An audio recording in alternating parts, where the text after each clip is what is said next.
Yes? Morning, Mary. Who are you? Kerry, I've come to change your sheets. Kerry? I don't know any Kerry. Oh, of course you do, Mary. I introduced myself to you yesterday. Now, this is my bedroom, and if Mummy finds out you've been here, she'll be extremely cross. I won't be long, I promise. Now that's enough. Oh, stop it, Mary!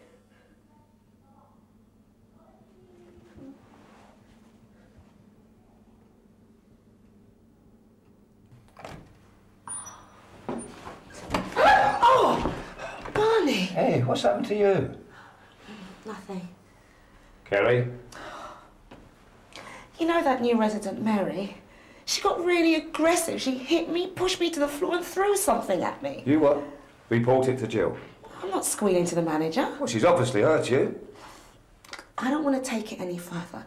She can't help it. She doesn't know what she's doing. Well, look at you. You've all shaken up. She's only been here 3 days. It's probably all a bit overwhelming. That's just an excuse. I've got a supervision session tomorrow. I'll maybe mention it then. Kerry, report it to the manager now. But why? Because you've been attacked. All right.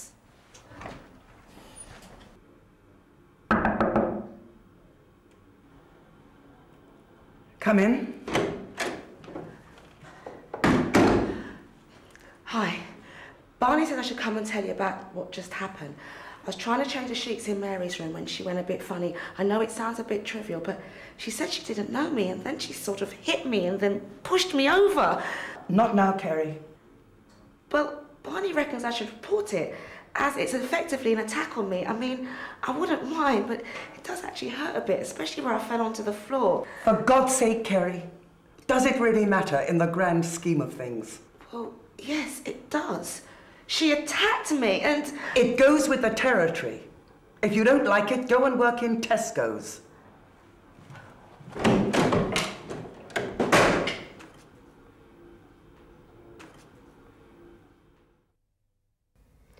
It's only in recent years that serious attention has been given to the problem of social care staff being the victims of violence and aggression from service users. As you've just seen, the attitude for a long time towards such behaviour was, it's part of the job. Nowadays, it's very clear that violence in any form, physical or emotional, towards staff is not acceptable. The aim of this video is to consider how care staff can work with service users who may present as being aggressive and violent, and how to manage challenging behaviour. One of the main objectives is to help you anticipate how you may react if you find yourself in potentially violent situations. Attention will be given to the following. What is challenging behaviour? Who can present challenging behaviour? Predicting behaviour. Undertaking proper risk assessments. How to respond appropriately. Most people tend to think of physical attacks when the word violence is used, but in fact it has been defined in much broader terms over the years. Any incident in which a person is abused, threatened or assaulted in circumstances relating to their work. Behaviour which produces damaging or hurtful effects physically or emotionally on other people. Any incident where staff are abused, threatened or assaulted in circumstances related to their work involving an explicit or implicit challenge to their safety, well-being or health. Between July and December 1999, Community Care magazine ran the campaign No Fear, which aimed to raise awareness about the levels of violence towards social care staff. As a result of that campaign, the government set up the National Task Force on Violence, which promotes zero tolerance. The aim is to stop violence against staff working in social care and the NHS. However, dealing with violence and aggression, or what might be defined as challenging behaviour in the workplace, is a complex issue. It also raises many emotional as well as practical dilemmas for care workers. I don't want to take it any further. She can't help it. She doesn't know what she's doing.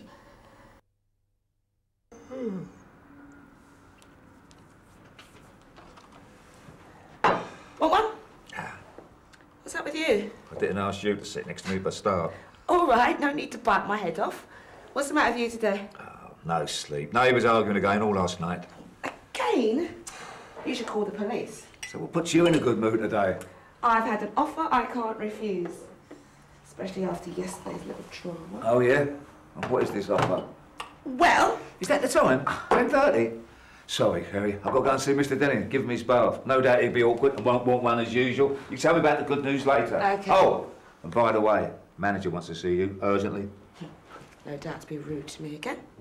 Well, not for long. You wanted to see me? Please sit down.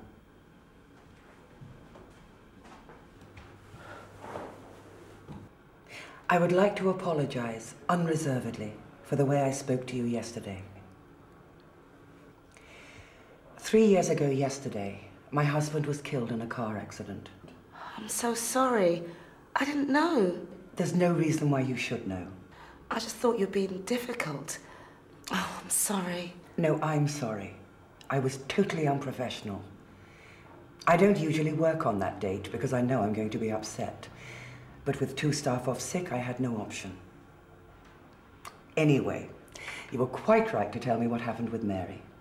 So, what happens now? You'll need to fill out an incident report immediately. And I have to ask you if you want to inform the police. Oh, no, but I would like to know what's up with Mary. Her family told us that she'd always been a kind and shy woman until she developed Alzheimer's disease.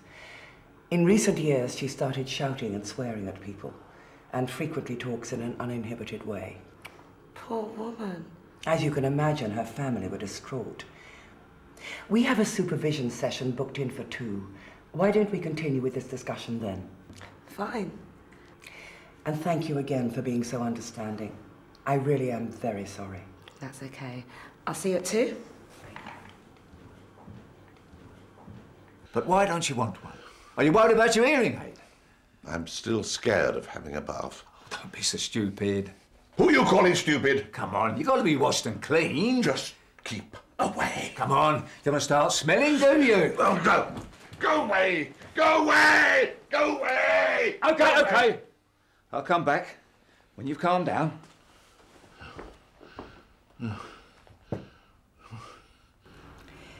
I've noticed you don't seem to be very happy working here at the moment.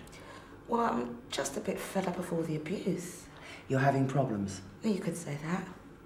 I'm sure Reg is mad. Typical behaviour of a schizo. I'm sorry? Well, he's got that challenging behaviour. And what does that mean to you? Well, it's what mad people get. You know, someone like a schizophrenic or an adult with learning disabilities. Some can get quite violent, can't they? Look at Reg, all confused and aggressive. Confusion can be caused by many medical conditions, or there could be other reasons. If someone is confused, it's not necessarily dementia.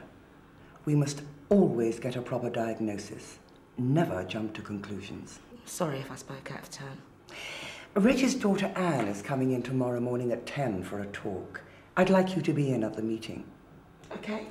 I'll get some more literature together for you on the subjects we discussed today. But what if a situation like yesterday with Mary happens again? What can I do? Do you remember on your induction course, there were sessions about the health and safety of staff and how to remain calm in difficult situations? The things you have to remember, Carrie, are: always know where your nearest exit is, never have your back to a door, and never allow anyone to come between you and that exit. Ah, yes, and breathe deeply? Yes. Remember your breathing if you're feeling panicky. Breathe deeply from your lungs, in through your nose, out through your mouth. And wasn't there a suggested distance between you and the person? Yes, 3 feet or more. Okay, I'll bear it in mind. So, I'll see you tomorrow morning at 10. Okay. I'm sorry if I frightened you earlier. I don't mean to be scared. It's just that things remind me. Things? Things people say, things they do. Like what? Like being crowded and shoved around. And it's not nice. It's like it was before. What does it remind you of? You know that many years ago, I was in a place. We know. When I was there, I just tried to get better. But all the time, people kept saying bad things about me. And people would hurt me. Hurt you? I couldn't work out why. It's like it all happened in a dream, but I know it was real. Because the pain is still there now. Can I help at all? Yes. No baths today. Not today. Tomorrow, maybe, we'll talk some more. But now I'd just like to be alone. OK. There won't be any more pain, will there? No, Mr. Denning. There'll be no more pain.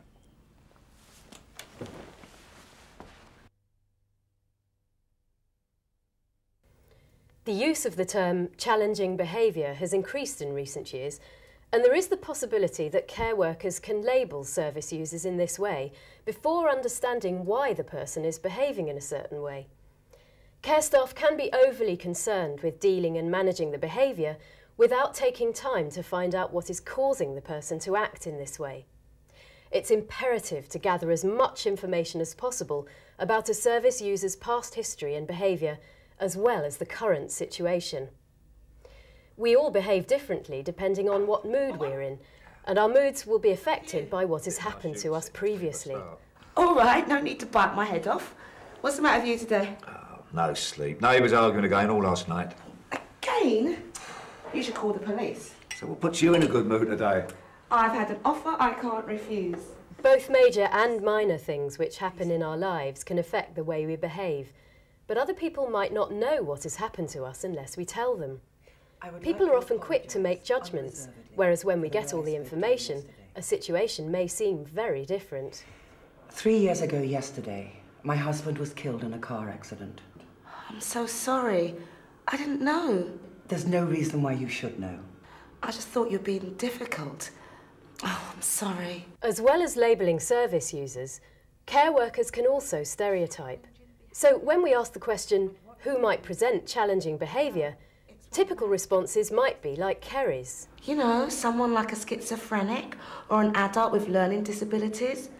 Some can get quite violent, can't they? Because of the way incidents can be presented in the media, inaccurate images of people can be created.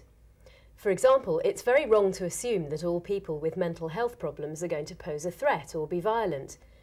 It's important to assess service users on an individual basis, and this will be done by undertaking thorough risk assessments. Some service users will present problematic behaviour for care workers, but it's necessary for everyone who's involved with that person to do the following: gather information, assess, predict, plan methods of working and intervention. Preventative work is the key to good practice and for promoting health and safety. So who could present challenging behaviour? The answer is anyone. However, there will be those who may be more susceptible because of certain medical conditions or disabilities, or because of past experiences, for example from abuse or neglect, which is what we shall consider now.